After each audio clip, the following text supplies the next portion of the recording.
नमस्कार। Target with Alok online institute में मैं एन के सिंह विज्ञान विषय के साथ आपका स्वागत करता हूं। पिछले लेक्चर में हमने महत्वपूर्ण टॉपिक डाइजेस्टिव सिस्टम को कवर किया था, पाचन तंत्र को कवर किया था। आज उसी क्रम को आगे बढ़ाते हुए जैसे कि हमने आपको बताया था कि सबसे पहले हम जितने भी महत्वपूर्ण सिस्टम है जैसे कि blood circulatory system, digestive system, excretory system, respiratory system, endocrine system, इन सारे सिस्टम को पहले हम कवर कर लेते हैं। उसके पश्चात जो है हम नेक्स्ट पार्ट पे मूव करेंगे। तो आज उसी क्रम को जारी रखते हुए आज एक महत्वपूर्ण टॉपिक हम कवर करने वाले हैं जिसका नाम होता है ब्लड, या इसको हम कह सकते हैं जो कि ब्लड सर्कुलेटरी सिस्टम यानी कि रुधिर परिसंचरण तंत्र के अंतर्गत आता है।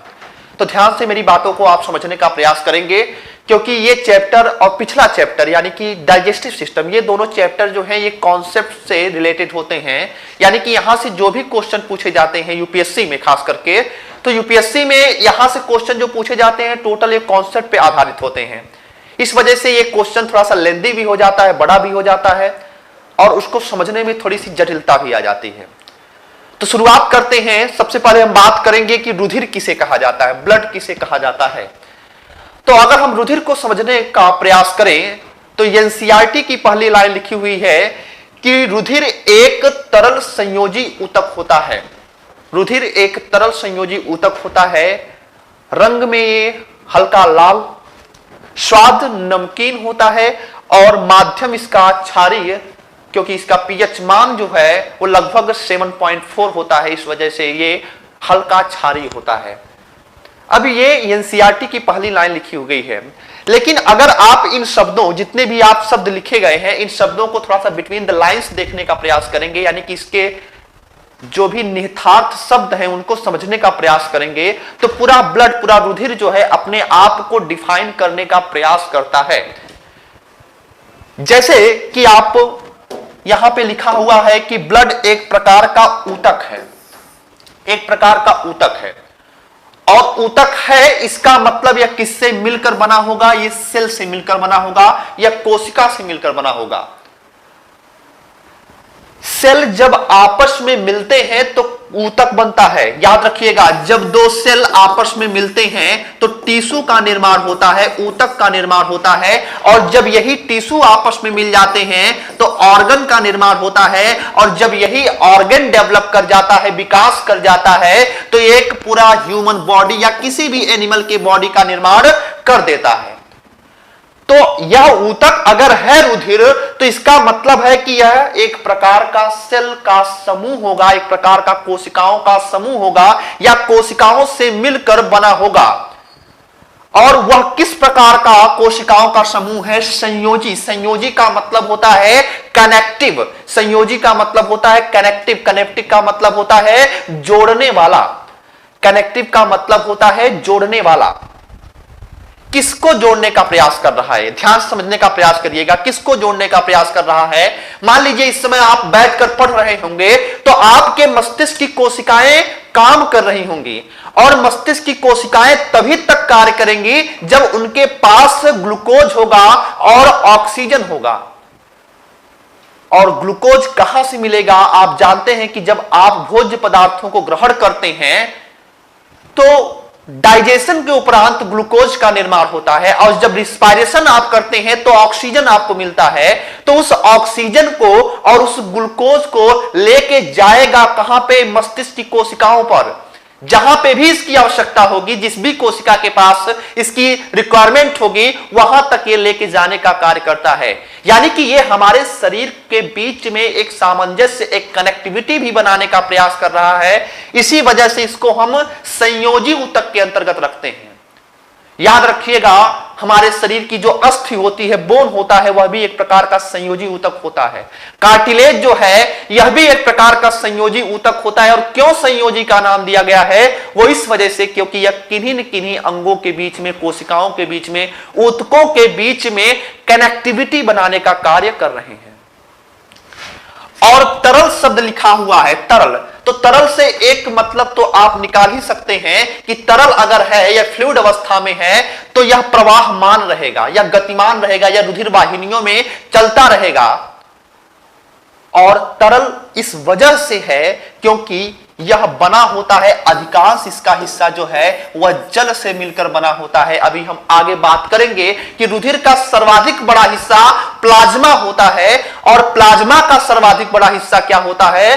प्लाज्मा का सर्वाधिक बड़ा हिस्सा वाटर यानी कि जल की कंपोजिशन से मिलकर बना होता है। तो इस प्रकार से हम यह कह सकते हैं, बता सकते हैं कि रुधिर एक प्रकार का तरल संयोजी ऊतक होता है। और उसके पश्चात हम बात करेंगे कि रंग लाल होता है, स्वाद नमकीन और माध्यम इसका क्षारीय होता है।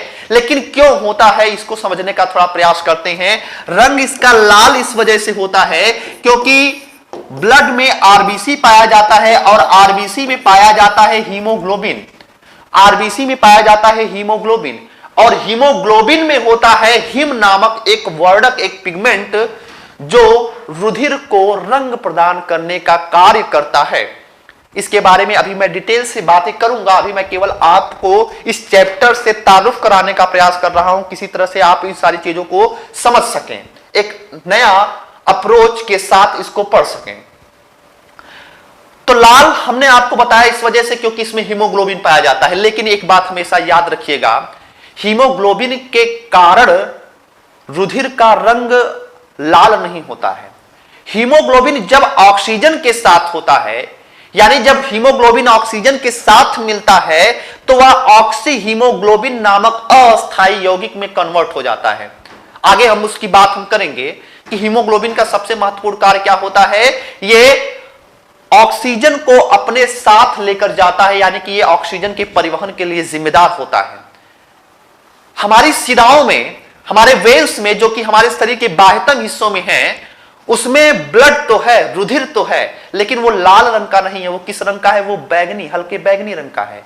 तो क्यों वह लाल रंग का नहीं है? वह इस वजह से लाल रंग का नहीं है, वो हल्के बैगनी रंग का है क्योंकि उसमें हीमोग्लोबिन उपस्थित तो है लेकिन उसमें ऑक्सीजन नहीं है, उसमें ऑक्सीजन नहीं है। जब हीमोग्लोबिन ऑक्सीजन से मैच कर लेता है तो वह ऑक्सी हीमोग्लोबिन नामक अस्थायी पदार्थ में कन्वर्ट हो जाता है और संबंधित कोशिका तक यह पहुंचने का कार्य करता है। तो कुल मिला के आप यह कह सकते हैं, कुल मिला के, कि हीमोग्लोबिन वह फैक्टर हो सकता है, लेकिन कब? जब वह ऑक्सीजन के साथ मिलेगा, तत्पश्चात हम कहेंगे कि यह रुधिर के लाल रंग के लिए जिम्मेदार होता है। स्वाद इसका नमकीन होता है, ठीक है, स्वाद इसका नमकीन होता है। स्वाद नमकीन इस वजह से होता है क्योंकि रुधिर में पाया जाता है NaCl, रुधिर में पाया जाता है NaCl, यानी कि इसमें पाया जाता है सोडियम क्लोराइड। और सोडियम क्लोराइड के बारे में अगर पूछा जाए कि यह कहां पाया जाता है, तो यह रुधिर प्लाज्मा में पाया जाता है। और यही वह कारण होता है कि जो रुधिर को नमकीन स्वाद प्रदान करता है। तो NaCl के कारण रुधिर कैसा होता लगता है? नमकीन लगता है। अगर मैं बात करूं माध्यम की, इसकी मीडियम की, तो यह कैसा होता है? माध्यम क्षारीय। क्षारीय माध्यम, चूंकि पीएच मान कितना होता है? 7.4। आपको पता यह होना चाहिए कि कोई भी अगर विलयन है और अगर उसका पीएच 7 है तो वह न्यूट्रल होगा, वह उदासीन होगा। 7 से कम होता चला जाएगा तो वह अम्लीयता को प्रदर्शित करेगा और 7 से जितना अधिक होगा वह क्षारीयता को प्रदर्शित करेगा। तो इसका माध्यम क्षारीय होता है, लेकिन क्यों होता है इसको समझ लीजिएगा। इसमें सोडियम बाइकार्बोनेट, सोडियम बाइकार्बोनेट जो होता है और साथ ही साथ कार्बोनिक अम्ल, साथ ही साथ कार्बोनिक अम्ल, कार्बोनिक अम्ल तथा सोडियम बाइकार्बोनेट वह कारण होता है जो रुधिर को क्षारीय बनाने का कार्य करता है। तो अब इस तरीके से आप पूरी जो हिस्ट्री है ब्लड के बारे में आप ये समझ सकते हैं और कारण के साथ आप एक्सप्लेन कर सकते हैं कि रुधिर एक तरल संयोजी ऊतक है। तो इसका मतलब है कि इसमें जल पाए जाने के कारण वह तरल अवस्था में है। संयोजी इस वजह से है क्योंकि ये हमारे कोशिकाओं ऊतकों के बीच में कनेक्टिविटी प्रदान करता है। ऊतक है, इसका मतलब एक चीज ये समझ में आ जाना चाहिए कि यह कोशिकाओं से मिलकर बना होगा। और रंग लाल इस वजह से क्योंकि इसमें हीमोग्लोबिन पाया जाता है, लेकिन हीमोग्लोबिन जब ऑक्सीजन से मैच करेगा देन यह लाल रंग प्रदान करने का कार्य करेगा। स्वाद नमकीन किस कारण से होता है? NaCl के कारण। और माध्यम क्षारीय किस वजह से होता है? क्योंकि इसमें सोडियम बाइकार्बोनेट और कार्बोनिक अम्ल पाया जाता है। इतनी बातें आपको ब्लड से संबंधित जो इंट्रोडक्शन है उसके बारे में आपको पता होना चाहिए। आगे हम बात करने वाले हैं कि अगर हम एक ड्रॉप ब्लड को निकाल लें, एक ड्रॉप ब्लड को हम निकाल लें तो उस ब्लड में कौन कौन से कंपोजिशन दिखेंगे। यानी कि मैं बात करने वाला हूं कि ब्लड के अंदर क्या क्या पाई जाती, कौन कौन सी कोशिकाएं पाई जाती हैं, क्योंकि हमने आपको पहले ही बता दिया है कि यह कोशिकाओं का एक समूह होता है। तो इस ब्लड के एक ड्रॉप ब्लड में कौन कौन सी कंपोजिशन पाई जाती है, कौन कौन सी कोशिकाएं पाई जाती हैं जो ब्लड को इतना महत्वपूर्ण बना देती हैं, समझने का प्रयास करते हैं। याद रखिएगा इस पूरे चैप्टर के अंतर्गत हम जब इस चैप्टर को क्लोज करेंगे तो मैं आपको डॉक्टर तो नहीं बना रहा हूं, लेकिन आप इतना सक्षम हो जाएंगे खुद से कि आप किसी के ब्लड रिपोर्ट कार्ड को आसानी से देखकर रीड कर सकते हैं, उसके बारे में बता सकते हैं, समझा सकते हैं कि अगर ये समस्या है ब्लड में, ये फ्लक्चुएट की है वैल्यू, तो अगले व्यक्ति में कौन सी समस्या उत्पन्न हो सकती है। तो ब्लड के बारे में बात करते हैं। तो ब्लड के कंपोजिशन के बारे में अगर बात करें तो ब्लड जो होता है यह कुल मिला के दो भागों में बांटकर हम इसको अध्ययन कर सकते हैं। पहला जो भाग होता है उसको कहा जाता है प्लाज्मा, पहले भाग को कहा जाता है प्लाज्मा। दूसरे भाग को कहा जाता है ब्लड सेल, दूसरे भाग को कहा जाता है ब्लड सेल्स, या इसी को ब्लड कार्पेसल्स भी कहा जाता है। हिंदी इसकी प्लाज्मा ही होती है। इसको हम रुधिर कोशिकाएं भी कह सकते हैं, रुधिर कणिकाएं भी कह सकते हैं, इंग्लिश में ब्लड कार्पेसल्स कह सकते हैं, ब्लड सेल्स भी कह सकते हैं, सारी बातें एक हैं। समझने वाली बात यहां पे ये है कि ये जो प्लाज्मा होता है, प्लाज्मा हमने कहा है कि हमने एक ड्रॉप ब्लड लिया है, तो ये जो प्लाज्मा होता है ये पूरे रुधिर का लगभग 55% भाग बनाता है, लगभग 55% भाग। और ये जो ब्लड सेल्स होता है वो लगभग 45% भाग का निर्माण करता है। याद रखिएगा ये वैल्यू आपका ये लगभग में है, बस इतना आपको ये ध्यान रखना है कि प्लाज्मा जब भी होगा यह ब्लड सेल से अधिक होगा।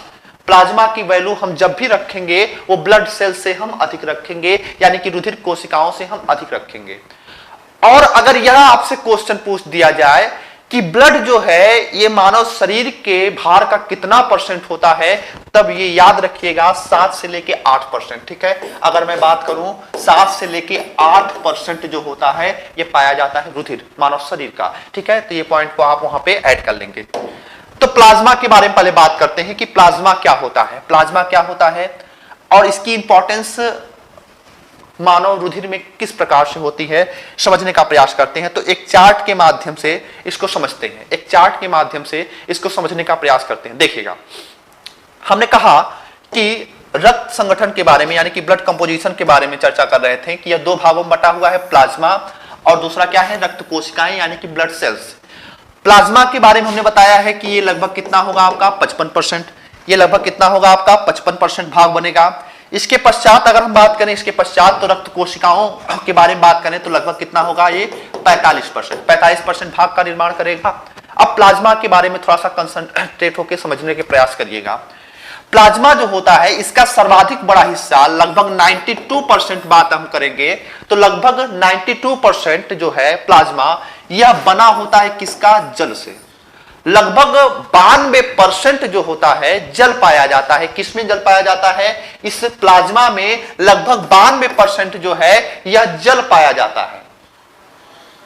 जबकि अगर हम बात करेंगे शेष कितना बच रहा है आपका 8%, शेष जो आपका 8% बचता है, इन 8% में विभिन्न प्रकार के अकार्बनिक तत्व, विभिन्न प्रकार के पोषक तत्व, विभिन्न प्रकार के प्रोटीन पाए जाते हैं। किसमें पाए जाते हैं, रुधिर प्लाज्मा में। तो हम कुल मिला के यह कह सकते हैं कि प्लाज्मा का लगभग 92% जल का निर्माण जो है 92% जो है जल के द्वारा बना होता है और 8% में विभिन्न प्रकार के कार्बनिक, अकार्बनिक, प्रोटीन और पोषक पदार्थ जो है इस प्लाज्मा के अंदर भीतर पाए जाते हैं। अकार्बनिक तत्वों में ध्यान से समझने का प्रयास करिएगा। अकार्बनिक तत्वों में कौन कौन से तत्व होते हैं, तो अकार्बनिक तत्वों में आप देख सकते हैं सोडियम बाइकार्बोनेट है, सोडियम बाइकार्बोनेट का कार्य क्या होता है? तो सोडियम बाइकार्बोनेट के बारे में हमने बताया है कि यह रुधिर को क्या बनाता है? ये क्षारीय माध्यम प्रदान करने का कार्य करता है। सोडियम क्लोराइड के बारे में हमने आपको स्पष्ट किया है कि सोडियम क्लोराइड जो है यह रुधिर के माध्यम को, रुधिर के स्वाद को नमकीन बनाने का कार्य करता है। पोटेशियम कार्य क्या करता है? तो पोटेशियम जो है, आगे हम बात करेंगे कि हमारा हृदय स्पंदित होता है एक निश्चित दर से, तो हमारे हृदय के निश्चित दर से स्पंदन के लिए जिम्मेदार पोटेशियम होता है। आयरन की बात करेंगे तो आयरन जो है ये हीमोग्लोबिन के निर्माण में महत्वपूर्ण भूमिका निभाता है।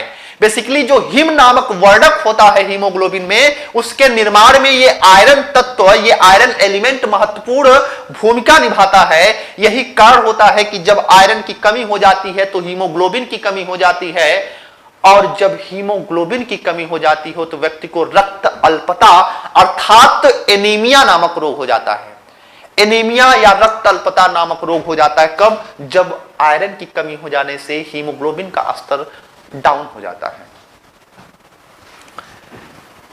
कैल्शियम का कार्य क्या होता है? कैल्शियम का कार्य, अभी इन सारी बातों को हम फिर से पढ़ेंगे। अभी मैं बता रहा हूं कि केवल मैं कंपोजिशन के बारे में बताते चल रहा हूं। ये सारी चीजें आप एक बार समझते रहिएगा। एक बार मैं ब्रीफ कर दे रहा हूं, उसके बाद आपको जैसे जैसे चैप्टर में पढ़ाऊंगा आपको और भी समझने में आसानी रहेगी। एक क्रमबद्ध तरीके से पढ़ने की कोशिश करते हैं, एक नए तरीके से पढ़ने की कोशिश करते हैं, तो सारी चीजें जो है आपके लिए आसान हो जाएंगी। कैल्शियम के बारे में बात करते हैं तो कैल्शियम जो होता है ये रुधिर के स्कंदन के लिए महत्वपूर्ण होता है। आगे चल के हम बात करेंगे कि प्रोथ्राम्बिन, फाइब्रिनोजन, थ्राम्बिन, थ्राम्बोप्लास्टिन, ये सारे प्रोटीन जो हैं ये रुधिर को स्कंदित करने का कार्य करते हैं। जब रुधिर स्राव होता है, जब हमारे रुधिर वाहिनियों से ब्लड बाहर आता है, तो लगभग 3 से लेकर 5 मिनट के बीच में हमारा रुधिर स्कंदित हो जाता है। वो स्कंदित इस वजह से हो जाता है क्योंकि रुधिर में विभिन्न प्रकार के प्रोटीन पाए जाते हैं, और इन प्रोटीन्स की मदद से जो है रुधिर की हमारे क्लॉट कर जाती है, यानी कि रुधिर हमारा स्कंदित हो जाता है। तो कैल्शियम इसमें महत्वपूर्ण भूमिका निभाता है। रुधिर के स्कंदन में कैल्शियम ये महत्वपूर्ण भूमिका निभाता है। आगे बात करेंगे, इस 8% में पोषक तत्व भी पाया जाता है, पोषक तत्व भी पाया जाता है, न्यूट्रिएंट्स भी पाया जाता है। आपने देखा कि हमने कार्बोहाइड्रेट को ग्रहण किया तो यह बदल गया ग्लूकोज में, हमने प्रोटीन को ग्रहण किया तो यह अमीनो एसिड में बदल गया, हमने फैट को ग्रहण किया तो यह फैटी एसिड में बदल गया। यानी कि ये विभिन्न प्रकार के सरल अणुओं में टूट गए थे, विखंडित हो गए थे, लेकिन ये हैं कहां पे? अभी ये है छोटी आंत में, क्योंकि हमने आपको बताया है कि पाचन की क्रिया लगभग पूर्ण हो जाती है स्मॉल इंटेस्टाइन में। पाचन की क्रिया पूरे तरीके से लगभग समाप्त हो जाती है छोटी आंत में, क्योंकि छोटी आंत में हमको ग्लूकोज की प्राप्ति हो जाती है, छोटी आंत में हमको अमीनो एसिड की प्राप्ति हो जाती है, छोटी आंत में हमको फैटी एसिड की प्राप्ति हो जाती है। तो ये छोटी आंत में है, लेकिन हमने कहा जैसा कि हमारे शरीर के विभिन्न हिस्सों के में पाई जाने वाली कोशिकाओं की इसकी आवश्यकता है। अगर हमारा ब्रेन कार्य कर रहा है तो हमारे ब्रेन की कोशिकाओं को इसकी आवश्यकता है। तो छोटी आंत से इसको एब्जॉर्ब करके ब्रेन तक लाने का कार्य कौन करेगा? रुधिर करेगा। और रुधिर में भी कौन करेगा? प्लाज्मा करेगा, क्योंकि प्लाज्मा ही वह फैक्टर होता है जो ग्लूकोज, अमीनो अम्ल, वसी अम्ल और विटामिन के परिवहन के लिए जिम्मेदार होता है।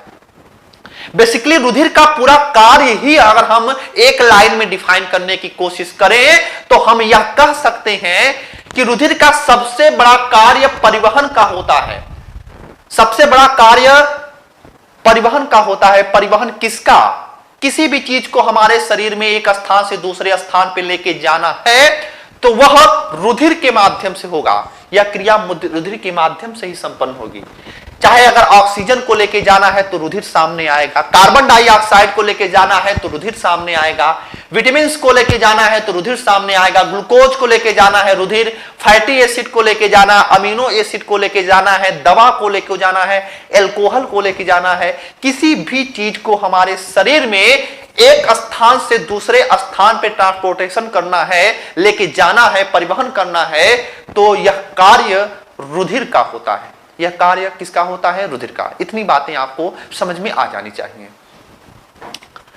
प्लाज्मा प्रोटीन में आप समझ सकते हैं कौन कौन से प्रोटीन है। तो एल्बुमिन है, फाइब्रिनोजेन है और प्रोथाम्बिन। ठीक है, इसको आप बना लीजिएगा प्रोथाम्बिन। तो प्रोथाम्बिन, एल्बुमिन, फाइब्रिनोजेन ये प्रोटीन्स पाए जाते हैं जो प्लाज्मा प्रोटीन में पाए जाते हैं। एल्बुमिन जो है ये परासरण दाब को नियंत्रित करता है। परासरण दाब को, हमारे ऊतकों के परासरण दाब को नियंत्रित करने का जो कार्य करता है ये प्लाज्मा प्रोटीन करता है। फाइब्रिनोजेन का सर्वाधिक महत्वपूर्ण कार्य हमने आपको बताया कि ये दोनों प्रोटीन जो होते हैं ये रुधिर के अस्कंदन में महत्वपूर्ण भूमिका निभाते हैं। ये रुधिर के अस्कंदन में महत्वपूर्ण भूमिका निभाते हैं। कौन? आपका ये फाइब्रिनोजेन नामक प्रोटीन और प्रोथाम्बिन नामक प्रोटीन। तो अगर हम ओवरऑल प्लाज्मा के कार्यों के बारे में बताना चाहें कि प्लाज्मा का कार्य क्या होता है, तो आप दो कार्यों को आप हमेशा याद रखेंगे। कौन कौन से कार्य समझने का प्रयास करिएगा। आप दो कार्यों को हमेशा याद रखेंगे। किसके संदर्भ में? प्लाज्मा के संदर्भ में। पहला कार्य आप क्या याद रखेंगे कि प्लाज्मा जो है भोज्य पदार्थों का संवहन करता है। भोज्य पदार्थों का संवहन करता है। भोज्य पदार्थों का संवहन करता है। और दूसरी बात कि इसमें लगभग 92% जल पाए जाने के कारण जो है यह हमारे शरीर के ताप नियंत्रण में भी महत्वपूर्ण भूमिका निभाता है। ताप नियंत्रण में भी महत्वपूर्ण भूमिका निभाता है। मनुष्य एक गर्म रुधिर का प्राणी होता है। मनुष्य एक वार्म ब्लडेड एनिमल होता है। इसका मतलब यह है कि बाहरी वातावरण के फ्लक्चुएशन से ये हमारे शरीर को बचाता है। यानी कि जब भी बाहरी वातावरण का मौसम परिवर्तित होता है, टेम्परेचर अप या डाउन होता है, तो उसके अनुकूल मनुष्य के रुधिर का टेम्परेचर अप या डाउन नहीं होता है, वो नियत बना रहता है। इसी वजह से मनुष्य एक गर्म रुधिर का प्राणी होता है। तो उस गर्म रुधिर के प्राणी को बनाए रखने के लिए, उस होम्योस्टेसिस समस्थैनिकता को मेंटेन करने के लिए हमारे शरीर में प्लाज्मा महत्वपूर्ण भूमिका निभाता है। तो कुल मिला के दो कार्यों को आपको याद रखना है जो कि प्लाज्मा के संदर्भ में है। पहला है भोज्य पदार्थों का संवहन करना, दूसरा क्या होता है? ताप को नियंत्रण करना। दूसरा क्या होता है? ताप का नियंत्रण करना। तो ये दोनों कार्य आपको पता होने चाहिए। ये दोनों कार्य आपको पता होने चाहिए क्योंकि डायरेक्टली क्वेश्चन आपसे यहां से पूछा जा सकता है। आगे चलते हैं और बात करते हैं रक्त कोशिकाओं की, यानी कि ब्लड कार्पेसल्स की या ब्लड सेल्स की बात करते हैं। तो जैसा कि हमने आपको बताया कि लगभग जो है ये कितना परसेंट पाया जाता है? लगभग ये 45% भाग जो है पाया जाता है।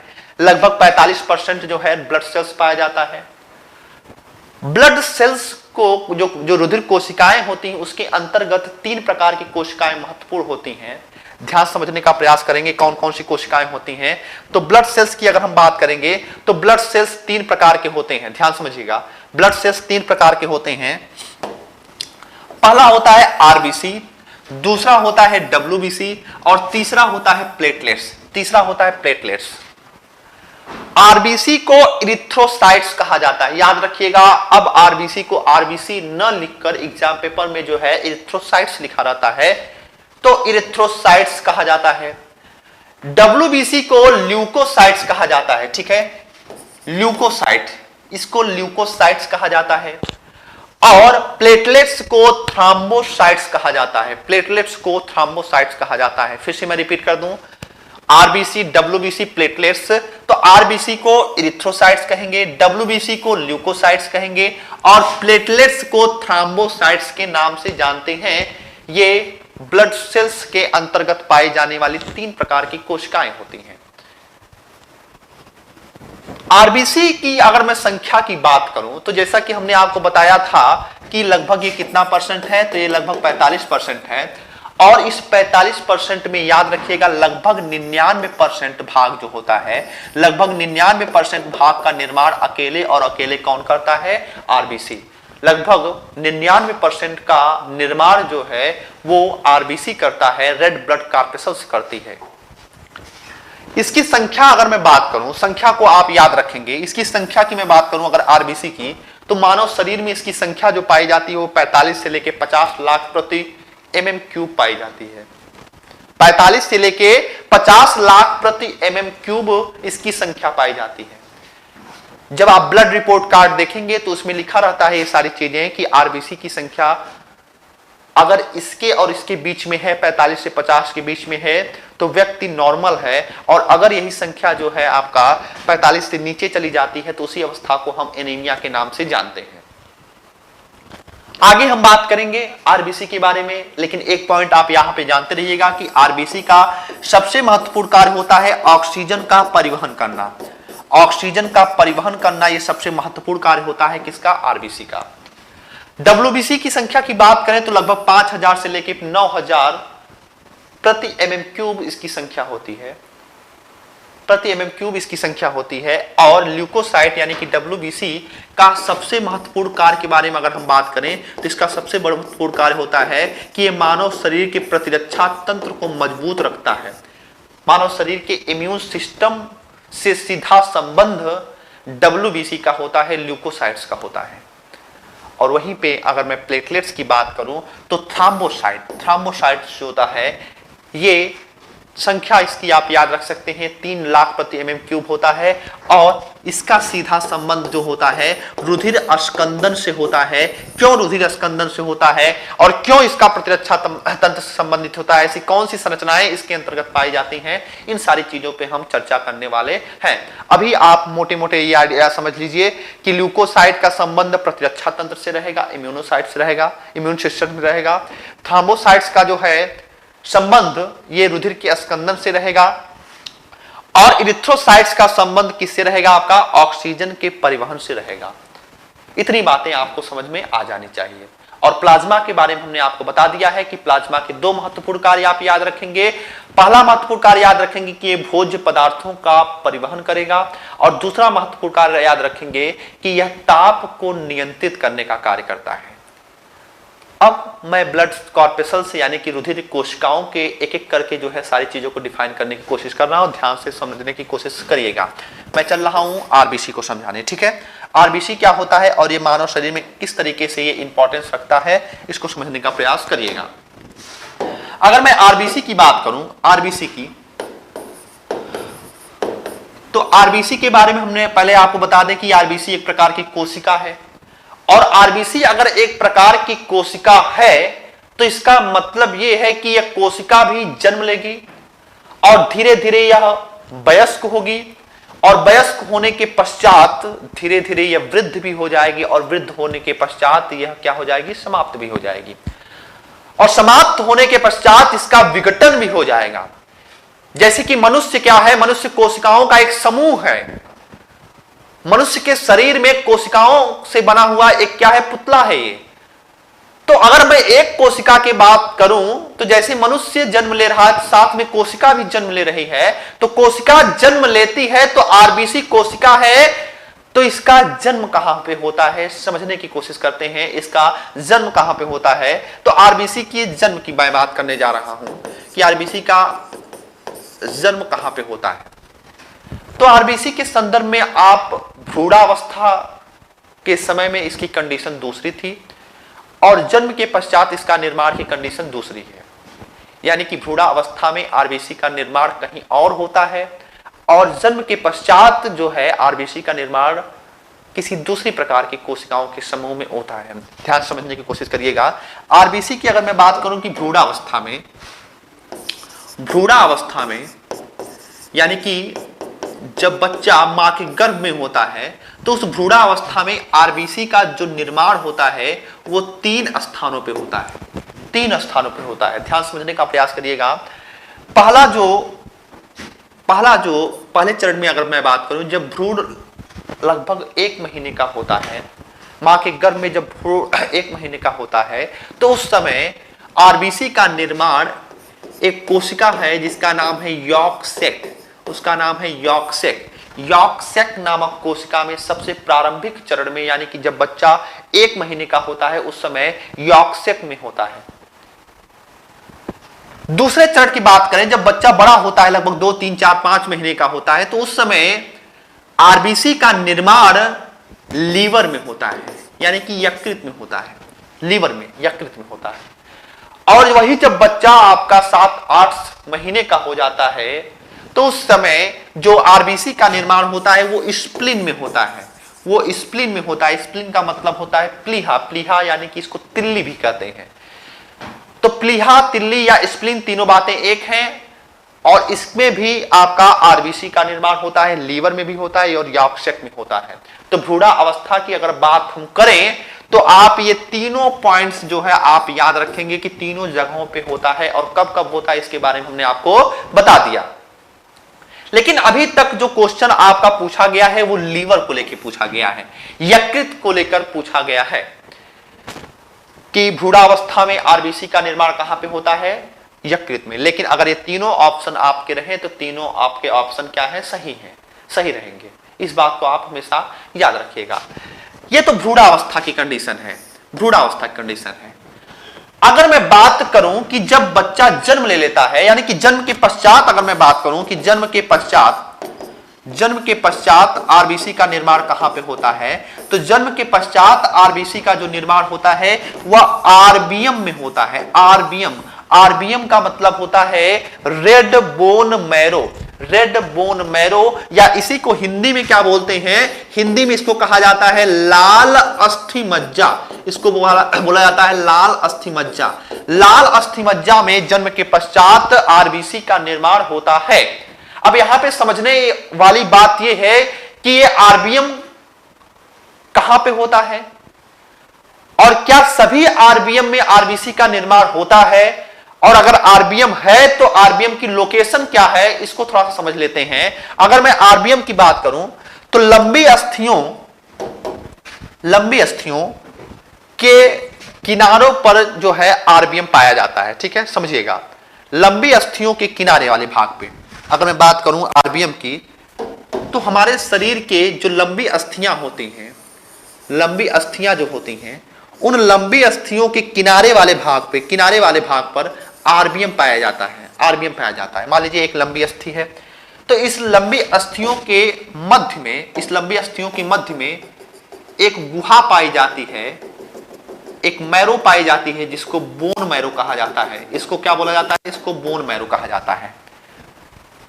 जो व्यक्ति नॉनवेज होंगे वो इस बात को ज्यादा बेहतर ढंग से समझ सकते हैं कि हड्डियों के बीच में एक हल्का भूरे रंग की एक संरचना दिखाई देती है, वही एक्चुअल में क्या होती है, वही मैरो होती है, वही बोन मैरो। तो बोन के अंदर पाई जाती है मैरो, इसी वजह से इसको हम बोलते हैं बोन मैरो।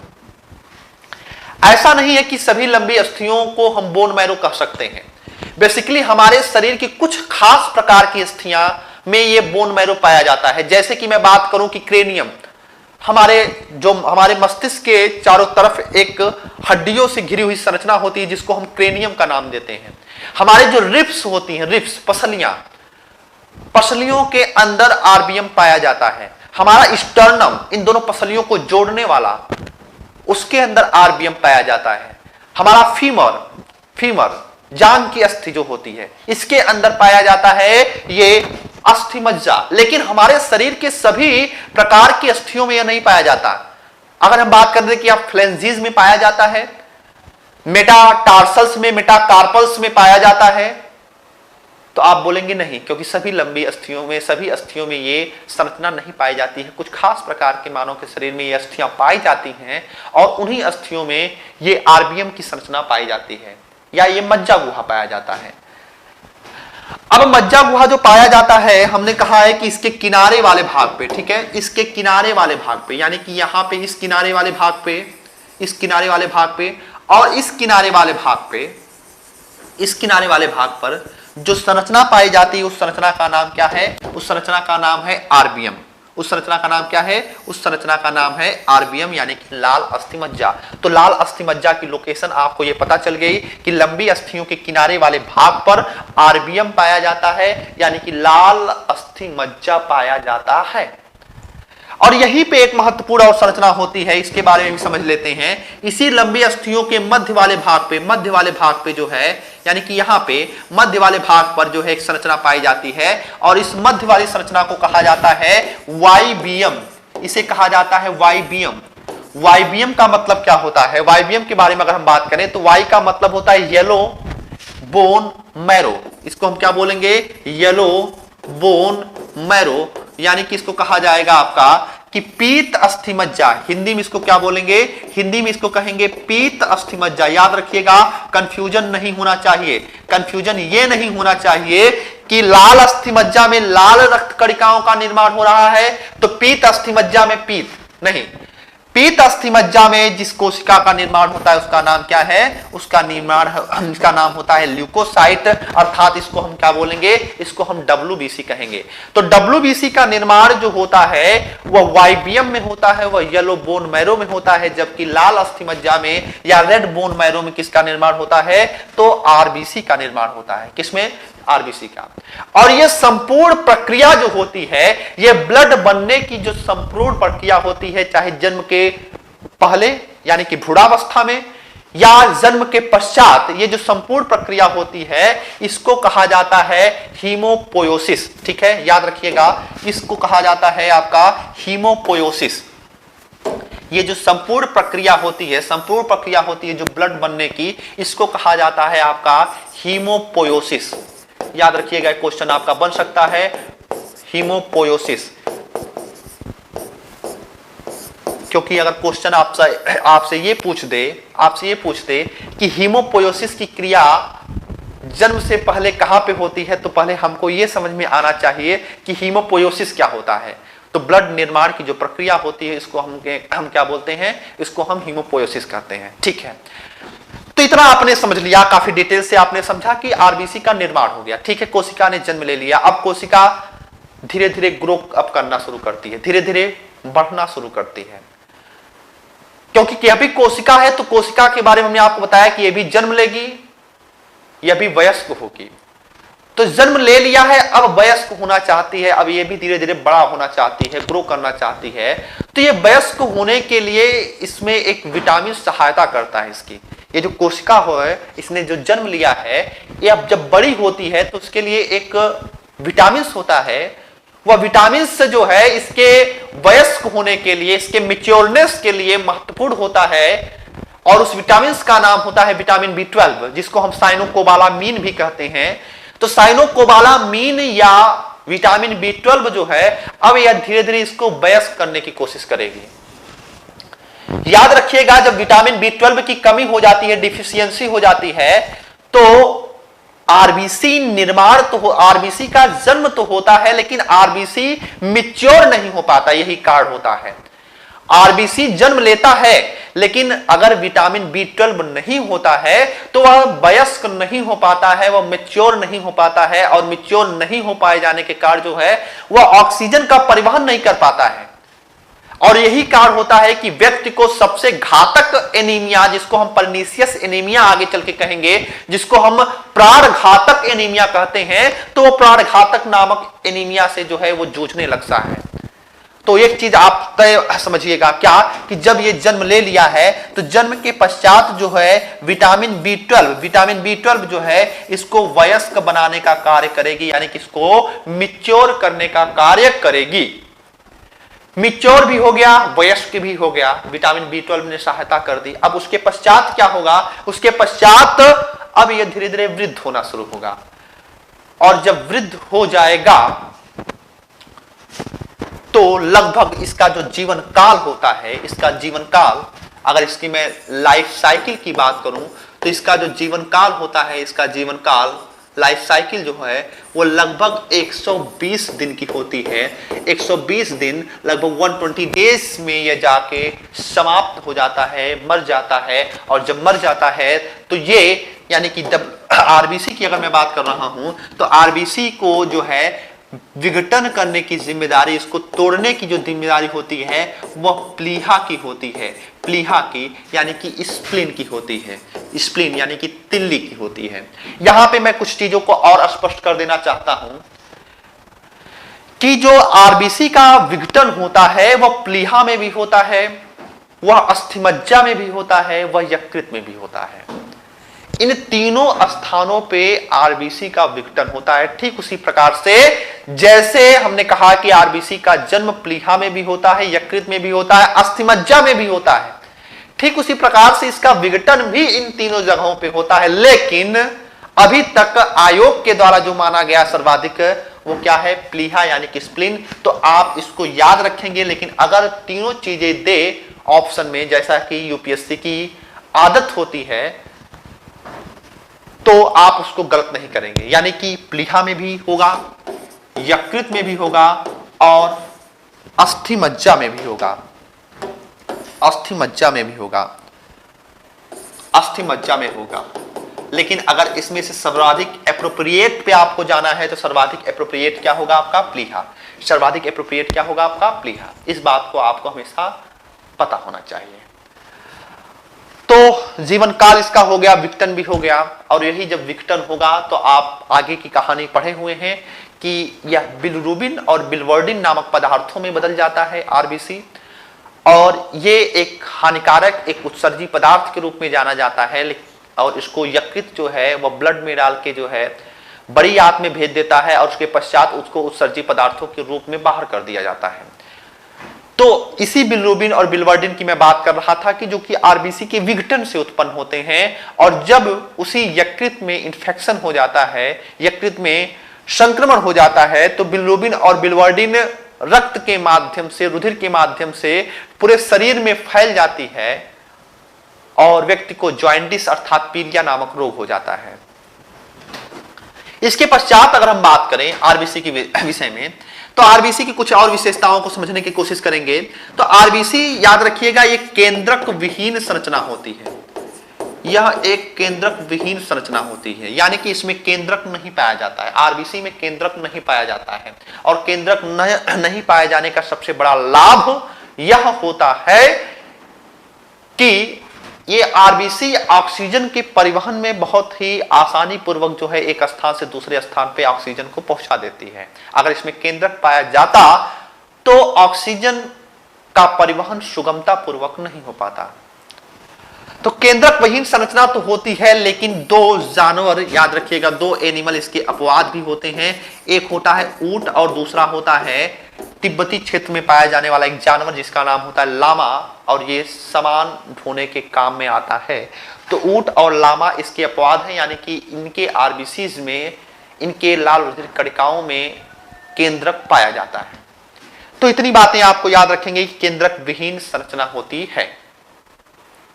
और संख्या कितनी होती है, संख्या याद रखेंगे, क्योंकि ब्लड रिपोर्ट कार्ड को जब आप पढ़ेंगे तो ये चीजें आपको पता होनी चाहिए कि 45 से लेके 50 लाख प्रति mm क्यूब आरबीसी की संख्या होनी चाहिए एक स्वस्थ मनुष्य में।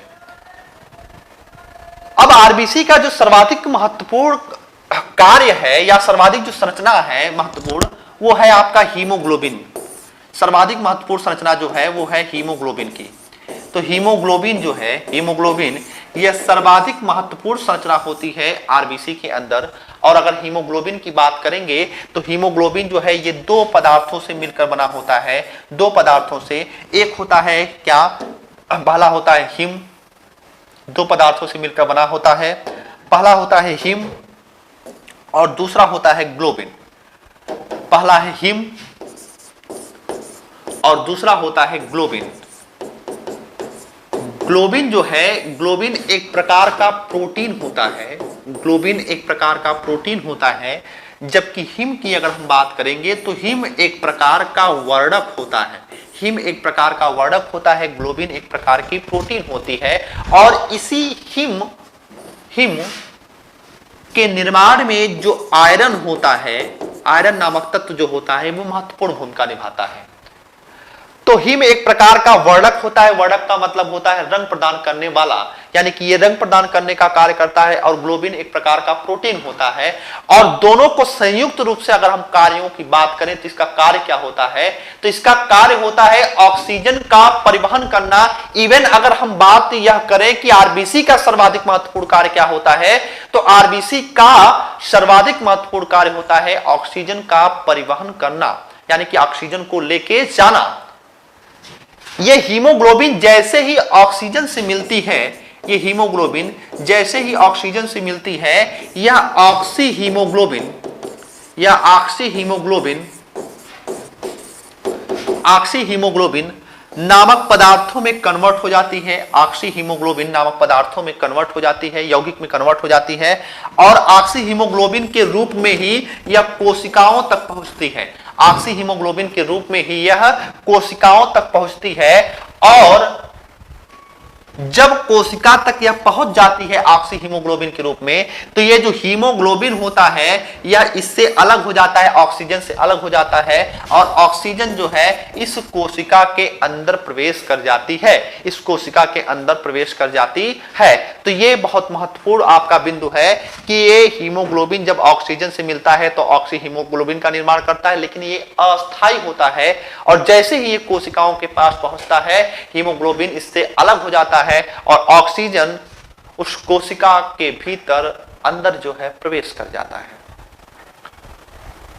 अगर मैं बात करना चाहूं कि हीमोग्लोबिन की संरचना में कितना परसेंटेज होना चाहिए मानव के शरीर में, एक स्वस्थ मनुष्य में, तो अगर मैं मानव के शरीर की मैं बात करूं तो मेल में जो है इसका परसेंटेज, मेल में इसकी परसेंटेज की मैं बात करूं तो लगभग 13 से लेकर 15 ग्राम प्रति 100 ml होना चाहिए। 100 ml आपका होना चाहिए, 13 से लेकर 15 ग्राम।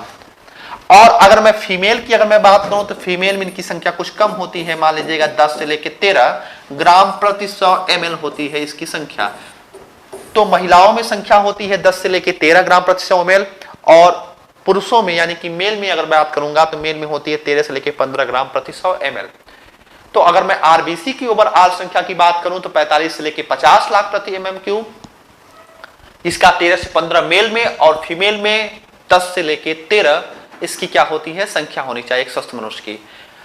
और जब यही संख्या कम होती है, महिलाओं में जब संख्या 10 से कम जाती है और पुरुषों में जब 12 से नीचे आती है तो एनीमिया नामक रोग हो जाता है, रक्त अल्पता नामक रोग हो जाता है। अभी उस पर हम चर्चा करेंगे। और रक्त अल्पता जो होती है, एनीमिया जो होती है, वो बेसिकली 3 विटामिन की वजह से होती है। याद रखिएगा, vitamin B6, vitamin B9, vitamin B12, यानी कि इन तीनों विटामिनों की कमी से व्यक्ति को रक्त अल्पता अर्थात एनीमिया नामक रोग हो सकता है। और इस हीमोग्लोबिन को मापने का जो यंत्र होता है उसे कहा जाता है हीमोसाइटोमीटर। हीमोसाइटोमीटर वह यंत्र होता है, हीमोसाइटोमीटर वह यंत्र होता है जिसकी सहायता से हम हीमोग्लोबिन की मात्रा को मापते हैं। और जब हम अधिक ऊंचाई पर जाते हैं, पहाड़ों पर चढ़ते हैं, तो उस समय हमारे हीमोग्लोबिन का स्तर बढ़ जाता है। इस बात को भी आप याद रखेंगे। जब हम अधिक ऊंचाइयों पर जाते हैं तो वायुदाब धीरे धीरे कम होने लगता है। वायुदाब कम होने से सांस लेने में दिक्कत होती है, तो हमारा हृदय जो है वो ब्लड को तेजी से पंप करता है, जिसकी वजह से ब्लड में ऑक्सीजन, क्योंकि वह लंग्स के पास जाएगा तो ऑक्सीजन को लेके जाएगा, तो हमारे शरीर में जो है ऑक्सीजन को ले जाने के लिए जिम्मेदार हीमोग्लोबिन होता है। इसी वजह से हीमोग्लोबिन का स्तर क्या होता है, बढ़ जाएगा मानव शरीर में। तो इतनी बातों के बारे में आप याद रखेंगे जो कि आरबीसी से संबंधित थी, इतनी महत्वपूर्ण बातें। आगे हम बात करेंगे डब्ल्यूबीसी के विषय में, फिर प्लेटलेट्स के बारे में समझने की कोशिश करेंगे, किस तरीके से रुधिर का स्कंदन होता है एक जटिल प्रक्रियाओं के अंतर्गत। और उसके पश्चात हृदय की संरचना के बारे में बात करेंगे, हृदय के एनाटॉमी के बारे में बात करेंगे कि कैसे हृदय कार्य करता है, इसको समझने का प्रयास करेंगे। आज के लिए बस इतना ही रहने देते हैं। Thank you.